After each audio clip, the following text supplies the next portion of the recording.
Hi friends, welcome back to my channel. ഇന്ന് നമുക്കൊരു special Manjali chicken biryani തയ്യാറാക്കാം. എറണാകുളം ജില്ലയിലെ മാഞ്ഞാലി എന്ന പ്രദേശത്തെ ഫേമസ് ആയിട്ടുള്ള ഒരു ബിരിയാണിയാണിത്. സാധാരണ ബിരിയാണിയേക്കാൾ കുറച്ച് വ്യത്യാസങ്ങളൊക്കെ ഇതിനുണ്ട്. അതിൽ ചേർക്കുന്ന ചേരുവകളിലായാലും അതുപോലെ ഇത് ദം ചെയ്തിട്ടൊന്നല്ല വെക്കുക. ചിക്കൻ മസാല വേറെ, അതുപോലെ ചോറ് വേറെ, അങ്ങനെ. പക്ഷെ ടേസ്റ്റിൻ്റെ കാര്യത്തിൽ പറയാതിരിക്കാൻ പറ്റില്ല, നല്ല ടേസ്റ്റ് തന്നെയാണ്. ഇതൊരു 1.25 കിലോ ചിക്കൻ ബിരിയാണിക്ക് വേണ്ടി വലിയ പീസായിട്ട് കട്ട് ചെയ്ത് വെച്ചതാണ്. ഇതിലേക്ക് ഇനി 1 ടേബിൾ സ്പൂൺ മുളക് പൊടി, 1/2 ടീസ്പൂൺ മഞ്ഞൾപ്പൊടി, അതുപോലെ ഒരു വലിയ നാരങ്ങയുടെ പകുതി പിഴിഞ്ഞെടുത്തത്, പിന്നെ ഉപ്പ്, ഇത് എല്ലാം കൂടെ നന്നായി കുഴച്ച് മാറ്റി വെക്കുക.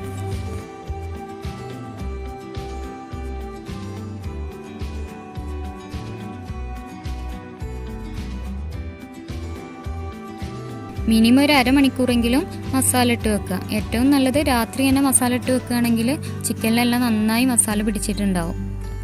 ഈ ബിരിയാണി സാധാരണ കൈമ റൈസ് അല്ലെങ്കിൽ ജീരകശാല എന്ന് പറയുന്ന ചെറിയ അരിയിലാണ് ഉണ്ടാക്കാറ്. ഇതിനു വേണ്ടി ഞാനിവിടെ 3.5 കപ്പ് അരിയാണ് എടുത്തിട്ടുള്ളത്. ഇത് നന്നായി കഴുകിയെടുത്തതിന് ശേഷം വെള്ളം ഒഴിച്ച് ഒരു അരമണിക്കൂർ മാറ്റി വെക്കാം.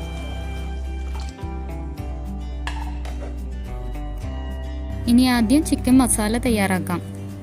പാൻ ചൂടായി വരുമ്പോൾ 1 ടേബിൾ സ്പൂൺ വെജിറ്റബിൾ ഗീ ചേർത്ത് കൊടുക്കുക. നാട്ടിലുള്ളവർക്ക് സാധാരണ ഡാൽഡയാണ് കിട്ടാറ്. ഇനി ഇത് നന്നായി ചൂടായാൽ ചിക്കൻ ഓരോന്നായി ചേർത്ത് കൊടുക്കുക.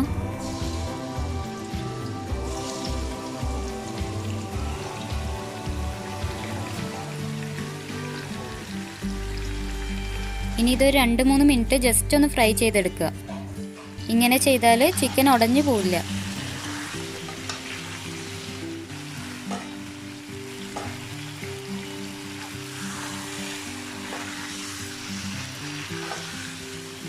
ഇതിലേക്ക് ഇനി 1.5 കപ്പ് വെള്ളം ചേർത്ത് കൊടുക്കാം.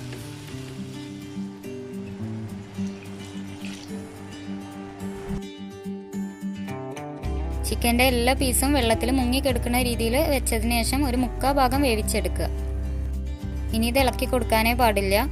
ഇനി ഇളക്കി കൊടുത്താൽ ചിക്കനിലെ മസാല എല്ലാം വെള്ളത്തിൽ പോകും. ഇതിപ്പോൾ ഏകദേശം ഒരു 10 മിനിറ്റ് ആയിട്ടുണ്ട്. ഇനി ഇതിന് ശേഷം ഇതൊരു ബൗളിലേക്ക്, ഇതിൻ്റെ ഗ്രേവി മാത്രം ഒരു ബൗളിലേക്ക് മാറ്റി കൊടുക്കാം.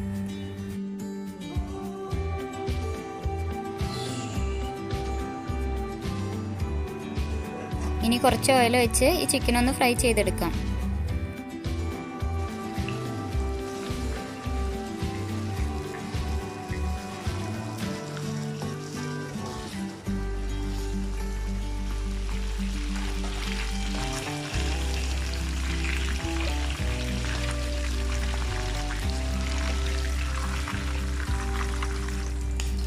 ഇനി ഫ്രൈ ചെയ്തെടുത്ത ഓയിലിലേക്ക് 1 ടേബിൾ സ്പൂൺ പശുവിൻ നെയ്യ് ചേർത്ത് കൊടുക്കാം.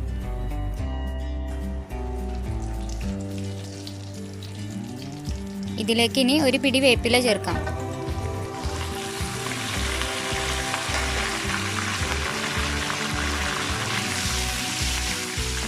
ഇനി ഒരു 5 സവാള കനം കുറച്ച് അരിഞ്ഞ് ചേർത്ത് കൊടുക്കാം.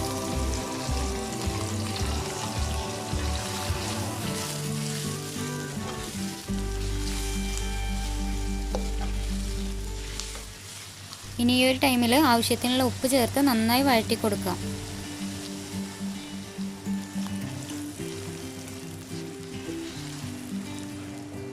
ഇനി ഒരു വലിയ തക്കാളി ചെറുതായി കട്ട് ചെയ്ത് ചേർക്കാം. ഇനി വെളുത്തുള്ളി, ഇഞ്ചി 1.5 ടേബിൾ സ്പൂൺ ചേർത്ത് കൊടുക്കുക. ഇതെപ്പോഴും തക്കാളിയുടെ മുമ്പ് ചേർത്ത് കൊടുക്കാൻ നോക്കുക. തക്കാളി ചേർത്ത് കഴിഞ്ഞപ്പോഴാണ് ഇതിട്ടില്ലല്ലോ എന്ന് ഓർത്തത്.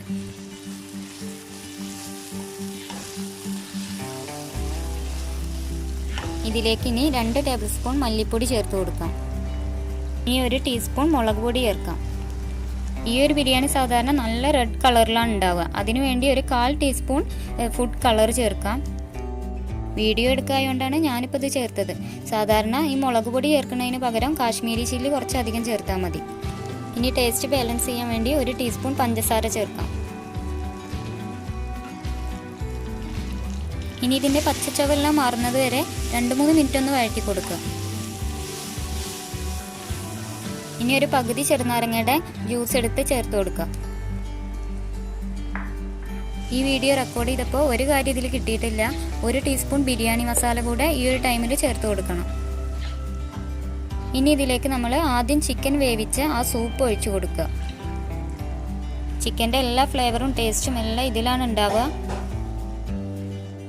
ഇത് ഒഴിക്കുന്നതിന് മുമ്പ് 1/4 ഗ്ലാസ് അളവിൽ നമുക്ക് റൈസിലേക്ക് ഒഴിക്കാൻ വേണ്ടി മാറ്റി വെക്കണം.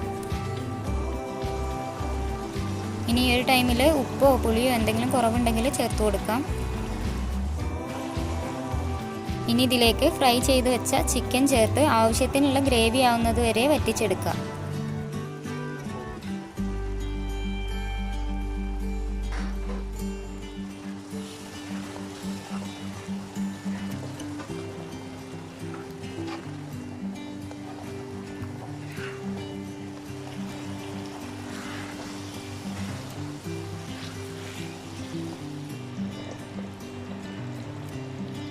ഇനി ഈ ഒരു ടൈമിൽ ഒരു പിടി മല്ലിയില ചേർത്ത് കൊടുക്കാം.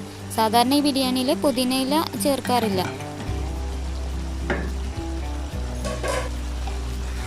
സാധാരണ ബിരിയാണിയിൽ ചേർക്കാത്ത ഒന്നാണ് കറിവേപ്പില. പക്ഷേ ഈ ഒരു ബിരിയാണിയിൽ മെയിനായിട്ട് കറിവേപ്പിലയാണ് ചേർത്ത് കൊടുക്കുക.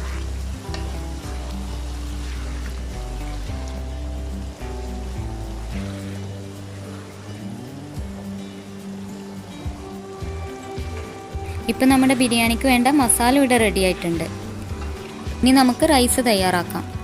അതിനായി അടി കട്ടിയുള്ള ഒരു പാത്രം എടുക്കുക. നന്നായി ചൂടായി വരുമ്പോൾ ഒരു 1 മുതൽ 3 ടേബിൾ സ്പൂൺ വരെ നെയ്യ് ഒഴിച്ചു കൊടുക്കുക.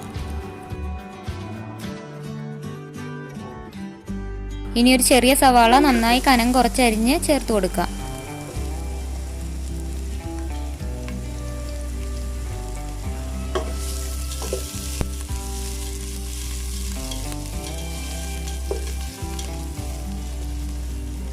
സവാളൊക്കെ മൂത്ത് നന്നായി മൊരിഞ്ഞു വരാൻ തുടങ്ങിയാൽ അണ്ടിപ്പരിപ്പും മുന്തിരിയും ചേർത്ത് കൊടുക്കുക.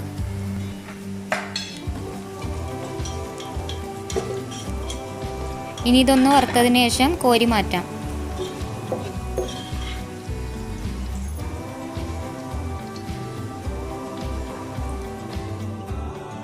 ഇനി ഇതിലേക്ക് 3-4 ഗ്രാമ്പൂ, ഏലക്ക, പട്ട, 1 ടീസ്പൂൺ പെരിഞ്ജീരകം ഇതെല്ലാം ചേർത്ത് കൊടുക്കുക.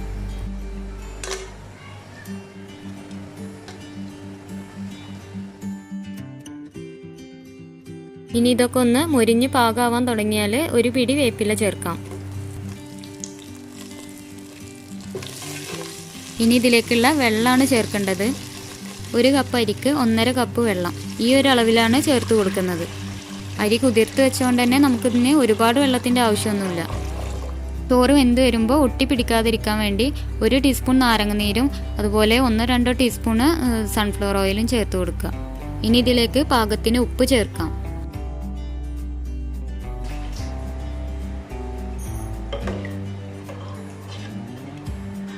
ഇനി ഈ വെള്ളം നന്നായി തിളച്ച് വരാൻ തുടങ്ങിയാൽ അരി വാർത്തെടുത്തതിന് ശേഷം ചേർത്ത് കൊടുക്കാം.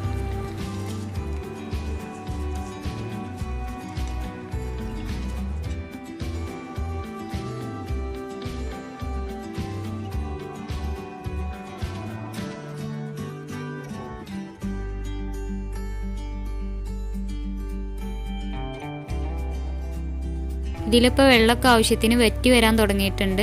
ഇനി ഇതിലേക്ക് ഒരു ചെറിയ പീസ് ക്യാരറ്റ് ഗ്രേറ്റ് ചെയ്ത് ചേർക്കാം.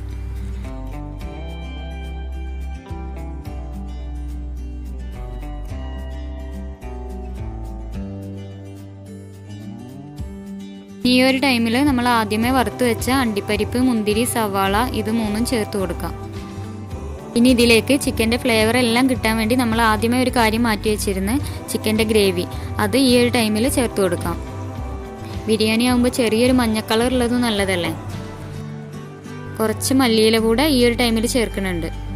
ഇനി ഓരോരുത്തരുടെ ഇഷ്ടത്തിനനുസരിച്ച് ബിരിയാണി മസാല അതുപോലെ നെയ്യ് എല്ലാം ചേർത്ത് കൊടുക്കുക. ഞാൻ ഇപ്പോൾ ഇതിൽ നെയ്യൊന്നും ഇനി ചേർക്കണില്ല, കാരണം നമ്മൾ ആദ്യം ഒഴിച്ച ഗ്രേവിയിൽ തന്നെ അത്യാവശ്യത്തിന് നെയ്യുണ്ട്. ഇനി ഇതിങ്ങനെ മൂടി വെച്ചതിന് ശേഷം ചെറിയ ഫ്ലെയിമിൽ ഒരു 15 മിനിറ്റ് വെക്കുക. സ്റ്റവ് എല്ലാം ഓഫ് ചെയ്ത് ഒരു 5 മിനിറ്റ് കഴിഞ്ഞതിന് ശേഷം തുറന്നു നോക്കാം.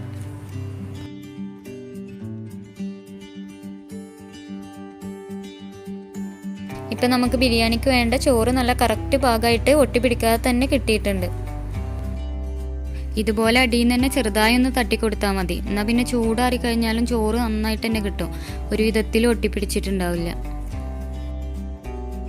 അപ്പോൾ നമ്മുടെ മാഞ്ഞാലി ചിക്കൻ ബിരിയാണി റെഡി ആയിട്ടുണ്ട്.